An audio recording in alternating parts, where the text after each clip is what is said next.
Hello, hola, bonjour. Tune in every Tuesday to the Dear God podcast. ¿Y qué pasó? Nah, we talking like it's 1995. Let go of that Wi-Fi. Let's laugh and cry, but never say goodbye. Hey everyone, and welcome to another episode of Dear God. Another Driving Chronicles podcast. Of course, I tell you that I always think best when I'm driving or doing something. I guess it's the multitasking, I'm always thinking. So, first I want to say thank you guys. Check out the YouTube channel. You want to know what I'm up to. You want to know, and not even what I'm up to, because that's not what I post. I don't do YouTube channels based on what I'm up to. I do it under my 3 series: budgets and business, self-growth, and my passion to empower. So check it out on YouTube. My latest video, I talk a little bit about patience, and I talk about certain things like what pottery is teaching me, and it's a pretty cool channel. Well, it's very new. It's not pretty cool. It's just starting. So that's why I want you guys to check it out and subscribe and share and like and all that fun stuff. But today's episode for Dear God, are we there yet? What the heck are we eating? And I want to talk about food. That's what I want to talk about. And a lot of you probably are going to relate to this episode, just because I think that we are in a society now, or that we are trying to eat healthier. We're becoming more aware of the BS that we see in supermarkets, or even so-called organic. And I want to really talk about that whole organic thing. But before I get into today's episode on what the heck are we eating, where does our food really come from, I want to give a shout out to everybody who who has downloaded my podcast. I can see, as I went and moved over to another platform called Spreaker. Check them out if you are thinking about having a podcast. Which, by the way, I promise I am bringing back guests on the show. It's been really crazy in my life, and crazy in a good way. And scheduling just has not been right. And like I say, I do these podcasts when things come up in my head, and because we're just talking like it's 1995, right? So yes, I'm bringing back guests for you guys thinking about it. And that's why we have the YouTube channel as well, for different videos and stuff. But I want to say thank you guys, and I always say this, thank you probably everyone, and it doesn't matter if I have 1 person listening, 100 people listening, 1,000 people listening, whatever listening. I want to thank you, and I keep thanking you, is because when you support small podcast or up and coming, I'm not even going to say small, I'm going to say up and coming podcasts and channels like myself, or businesses or brands. When you support people like that, it's reciprocity. It will come back to you in so much more, because your time is the most valuable thing. And it's the most valuable anything you ever want to give someone. If you don't know what gift to give them, if you don't know what to give anybody, give them time. I'm telling you, it's the best gift ever. And even if you listen to this podcast for the first 10 minutes, 5 minutes, the whole entire minutes that it's on here, I appreciate you, because it's people like you who I get to inspire and talk to. Or even if you're just like, at least I don't agree with anything you're saying, I love that, because we're talking like it's 1995. So let me just get on to my episode today. I know you don't ever want to hear about all that stuff. And again, please excuse any kind of commercials that you will be listening to. That's just the world we live in. That's to another episode I'm going to talk to you about you can't avoid them. I mean, there ain't nobody sponsoring me, right? So we're going to have to figure it out. Anyways, I'm driving, and this old guy, he's not looking anywhere, right? And he's just walking como like, just walking like he doesn't see anybody. Don't you hate that? Like, people who pedestrians, I'm always on the like, okay, where's the car coming? Where's this turning? Like me, I'm an aware pedestrian. I want to make sure I'm not going to get hit. But these viejitos, they just don't be looking. I don't know. I guess they're just like, whatever, they're going to stop. I don't know. That's just my little insert drive little moment. All right, so let me get to the what the heck are we eating. So I want to talk about this because I've been reading and looking and observing, like always. I always say that because I am, I have been on this health journey as far as, working out and eating right, and then I get off of it, and then I get it together, and I get off of it, just because, that's you have to maintain your lifestyle, but sometimes you just get off track. So I've been on my game lately, working out and trying to eat right with my meal plans, and just getting back to the comfortable side of the lifestyle, where I can cheat once a week and feel good about it, because I really don't eat all that junk. And I can't really survive off of ice cream and rice for the rest of my life. I mean, it just doesn't work like that. I mean, that's just too much carbs and too much sugar. But I want to talk about the food, and I want to give you guys some, like, it's not even enlightening, because some of you already know about this, but I want us to be conscious consumers. And when I say that, it's because we're walking around, we go to these markets, and we go to, Publix, Walmart, Wawa, wherever you get your stuff at. And we look at the label, the beautiful label called organic, and we think automatically it's good for us and all this stuff. But we all know that, I love business, and I see that.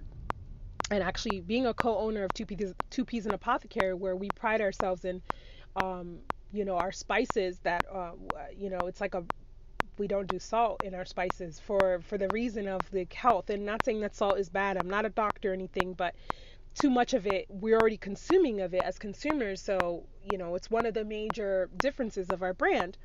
But even then, when we are trying to come up with certain things or what to offer, we always think about, this word organic. We think about what's authentic and what's real and what's this and what's that. And no matter what we do, no matter what ingredient we get or what we grow, whatever, it's the inevitable that, oh wow, I said that word. It's the inevitable that, what is truly organic. So you go on to Pinterest and you go onto these things, and you research the labels on, is this apple really organic, or is it that they sell it at Trader Joe's and they just say that it's organic, but you basically get it at Walmart and it's just a sticker, or they're lying and they say it's organic so that you think it is, but you see the apple the size of your head and you're like, how the heck can this really be organic? And even if you grow stuff, I know that personally I can speak of this because of, my wife grows our food, and she's starting to grow many other things. And of course, in that process, is not overnight. Like, you're not going to get the kale and the stuff overnight. It takes a process. But even then, with your soils and all that stuff, you have to do that yourself. I mean, you have to mix it yourself. Anyways, I'm getting to my point. So if you're still listening, I love you.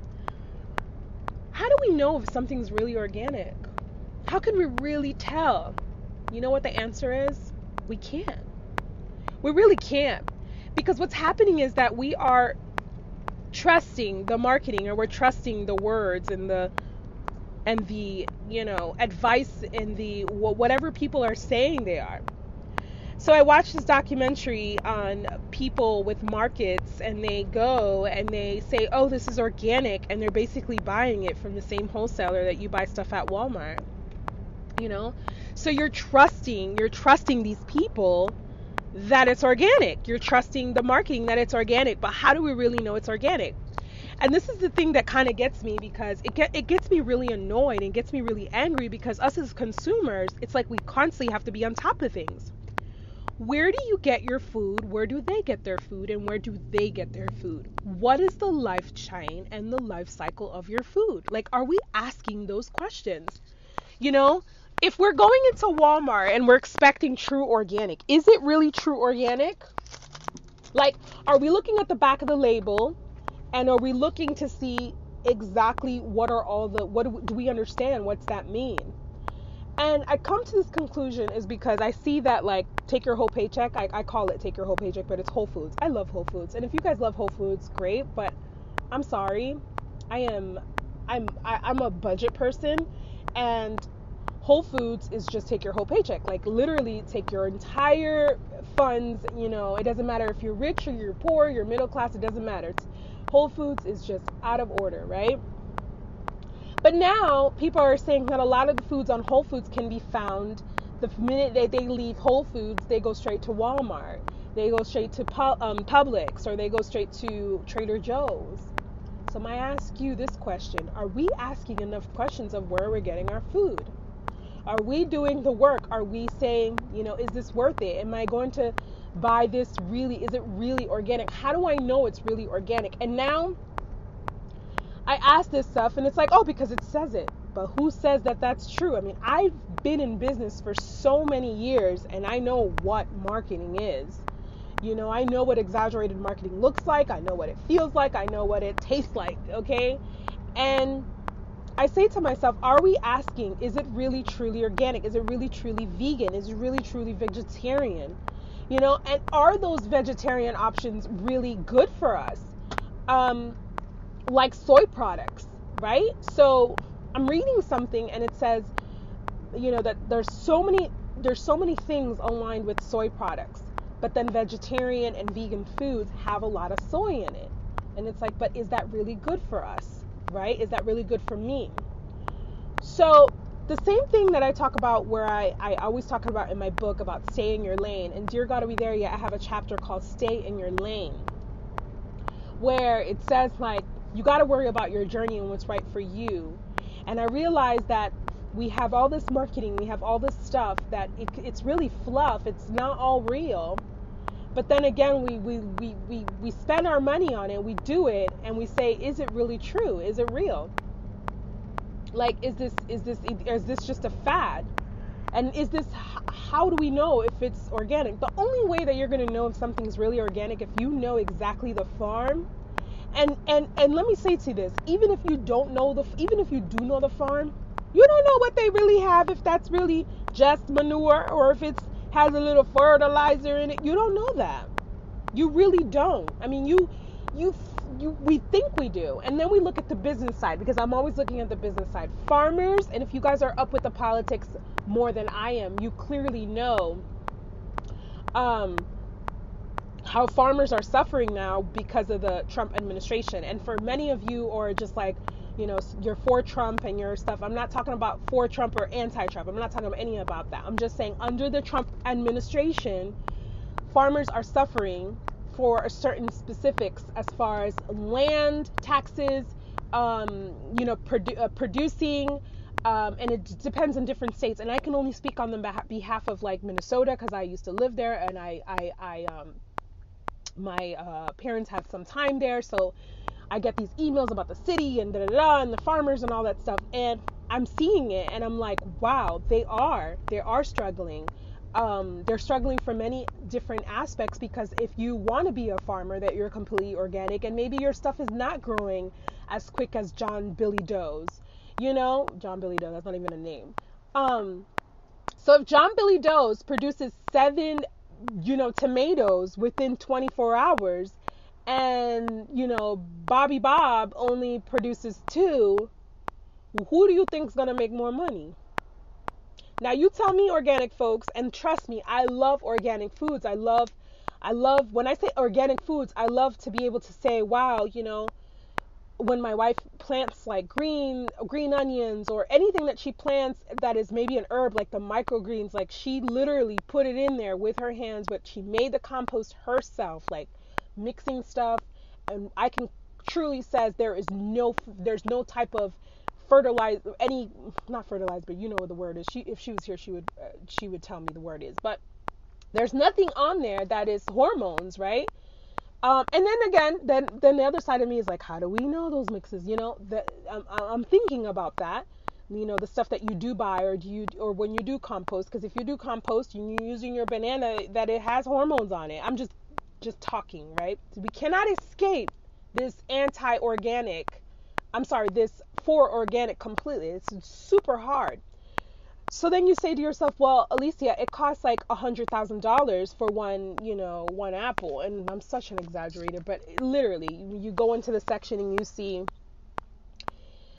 non-organic things are really, really cheap, and organic things are really, really expensive, which makes you say, wow, if you want to be healthy, you have to pay more, but is it really organic, or is it the same apple? So you buy an apple that's organic, and you buy a non-apple that's inorganic, and the apple can stay in the refrigerator for 5 months, and it still looks like you bite into it. It's amazing, right? Now, mind you, an organic and non-organic from the store has the same thing. they have that thing around it where you see it on YouTube. It's kind of like that plasticky film thing. My point is, okay, we don't know that it is organic. So the next time I see you on the street, or if you are on a conversation with someone about it, and you are so gung-ho about organic, I want you to think about this conversation, because I'm the same way in thinking that. When I used to eat, like go to Whole Foods in New York City, I used to go to Whole Foods and purchase certain things because I was on like this entire thing. Like I really had to eat organic, I had to eat healthy, and I would literally spend $200 and buy like 7 things. And that, I'm not exaggerating, because if you've ever been to Whole Foods, you know that it's expensive like that. And then I started seeing, like, you know, everything has something of something. Everything has something of something, because these poor farmers that are struggling and they're competing, they have to sell their stuff more expensive so they can make some type of profit. And even with like the weather changing, it's even more harder for them to compete. My point is, I want us to start having these conversations, that whenever we are so pro something, I want us to understand, why are we so, what information do we have, are we so pro? If we know that it's organic, but it might have a little in it, but maybe it doesn't have that much in it, then that's okay, because we know that. But we need to start asking ourselves about the foods where are we getting these foods, and these foods that are killing us. You know, these foods that, I walk into Walmart or even Target, mind you, Target. Walk into Walmart or Target, and you know they have the little section, and I'm like, wow, you know, I don't know how people do it. Like, I really don't know how people do it. I mean, I'm happy. I've had a meal plan for. I'm doing a meal plan, so it's really easy for me to kind of go shopping because I already know exactly what I'm getting or whatever. But I could just manage a home, like, with kids, like a lot of kids. Like, I think about my dad, like, wow, how did my dad do it when it was 4 of us and he had to go to the grocery store and buy stuff for us, you know what I mean? But then again, times change. That was literally 1995. That was a long time ago, you know?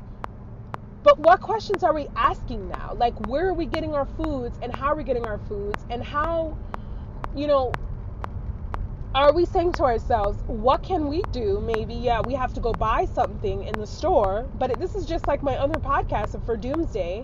You know, let's start maybe at least our herbs. Like, let's start growing our herbs in our kitchen. Let me tell you something. If you can have a plant in your house, or you can have some flowers, you can have herbs, which is natural herbs that you can cut and you could cook with, and at least you're starting in some part where you are having some type of control of what you're putting in your body. And the reason why I'm saying where our foods are coming from, because a lot of ailments that we have in our body, and a lot of you are like, yes, I saw this on CNN, I heard this on NPR. They are loaded with all these I don't even know what the words are, but it is antibiotics, right? No, not antibiotics. It's crap. I'm just going to say crap, because I'm not a scientist, and I'm not going to sit here and pretend that I know the word. And, you know, if you want that, you can go to NPR, because they will give you the words and they would give you all that stuff. I'm just giving you conversation. That's what we're having, a conversation. The same way that we would be at the store, at a home, at somewhere, anywhere that we would talk about this, you know. But seriously, like, think about it. Where are you getting your foods from, and how do you know that those are really organic? How are we becoming educated enough to know what is the balance that we need to have, instead of, you know, taking certain precautions of things that we can control, like an herb garden. If you cook, okay, even if you buy stuff on the store, whatever, if you cook, have a little herb garden. You can easily have a little herb garden. If you don't know how to start your herb garden, trust me, my wife will be more than happy to help you. You can actually check out Woodwife's journal, or email us at shop@2psapothecary.com, and I bet you she would give you a one-on-one as far as like a little video. She would video it on how to do it.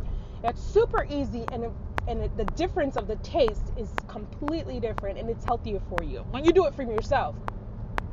But I feel like This entire message has to do with self-sustainability as far as our food. What are we doing as consumers? What are we doing is to have some type of control over our lives for certain things, especially the food that we put in our system. Because there's so many debates going on as far as, the hormones that are put in bodies and the things that are people getting and diabetes and cancer and blah, blah, blah. And it is the foods that we're eating, you guys. And don't think because it says the word organic, it means that it's organic, because that is a lie. I'm sounding like Jerry Springer, right? No, that's Maury. Sorry, not Jerry Springer. Jerry Springer's the crazy people. Maury be like, and that was a lie. You are not the father. That is not organic, okay?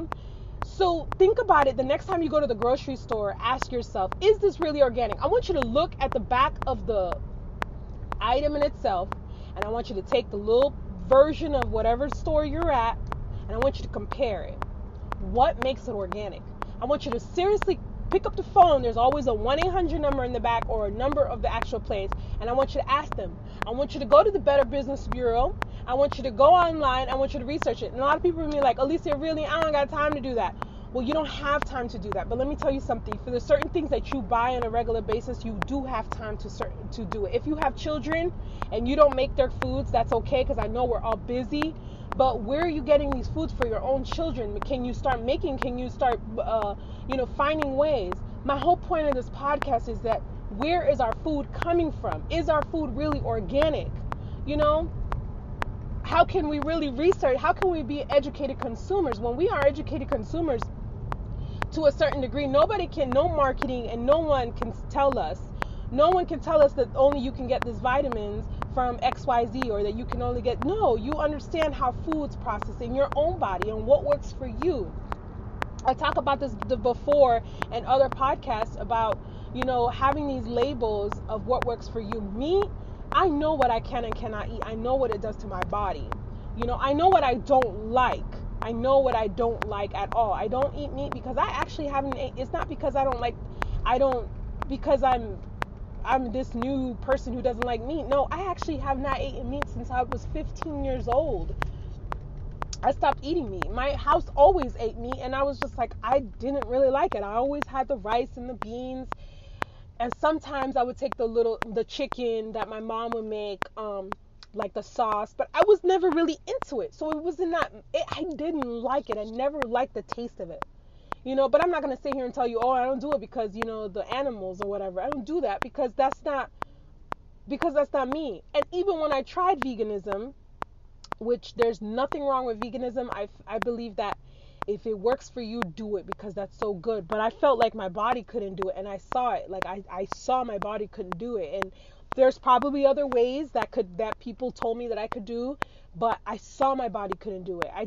I couldn't do it. But there's nothing wrong with it. Don't get me wrong. There's nothing wrong with pescatarian, veganism, vegetarian, carnivore, así que se dice, right? Carnivore. Any of that. Whatever works for you, you guys. Whatever works for you. So let's stop marketing. And this is coming from a business person that tells you, marketing is like, I used to teach this to my clients all the time about marketing, but for your personal thing, do what works for you and ask yourself, where are your foods coming from? Like, do that extra step and saying, I'm gonna look at this, and then where can I take that money and put it somewhere else? Yeah, you're not gonna have instant gratification of cilantro overnight, but if you buy a cilantro, if you not buy the cilantro because you don't know what is in there. That's another thing, right? But if you let's say you buy a little one, you transplant it with the compost that you have or whatever the case is, and you see that grow. And mind you, I don't even grow it in my house. My wife is the one who does it. I'm a very good observer. I see what she's doing, and it's beautiful. But if you, your significant other, your husband, your wife, your boyfriend, your girlfriend, your mother, your grandmother, whatever, if you take time to grow that cilantro and you see it grow and you taste it and you devour with all your senses the acknowledgement that you did that you put that effort in and you saw it grow, the taste of it, that it does taste different, and things do that are completely things that are truly organic do have a different taste, okay? They do have a different feel and they look.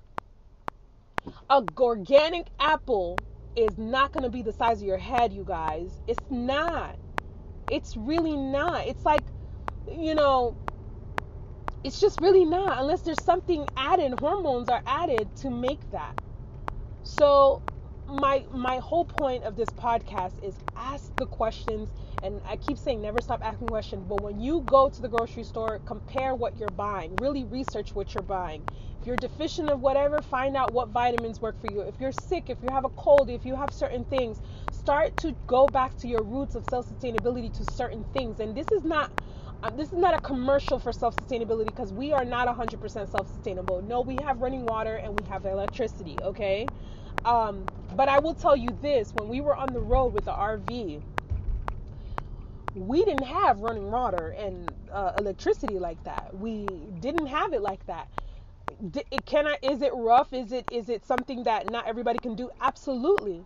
But living in Dominican Republic with no light and water is just the same. And I know we live in a comfort zone here, but if we go back to our roots for little things in our life, I promise you it will make a difference. And I'm not advertising anyone. This is just talking about asking you, when next time you go to the grocery store, to be conscious of, where are we getting our foods from? You know, is this really organic? How is this really organic? Let me call the back of this and see. And I'm going to end off with this. There's this truly organic juice that comes, that I actually buy, and oh my God, what is the name of that juice? And we buy it at Publix, and they're actually a local brand in Florida, in North Florida, and they make the juices, and they're always out because everything is so fresh. And I love the fact, because I'm nosy, because I'm always looking for opportunities for 2Ps. But it's really interesting how they stand behind their value, and they will lose business, and they will tell you in an email like, no, we don't try to compete with XYZ, or we don't try to be who we can't be, because we know that if we do that, we're not going to stand behind our truly organic, our brand. So I just wanted to leave that with you guys, because I wanted to say, it's okay to reach out to these people, these companies, these things, maybe asking them questions like, oh, do you have a local this, or your local farmers, support them, man. I mean, in Delray, if you guys live in anywhere and listening to this in Palm Beach County, in Delray, there's like strawberry fields. There's places where you could go pick up your strawberries, and they are organic. I mean, you could see the process. You can see that the little strawberries are not the size of your head. So I hope you guys enjoyed my babbling of a conversation today about where do our foods come from, so that we can be more conscious of asking the questions before we start saying, I know that is completely organic. Look behind it.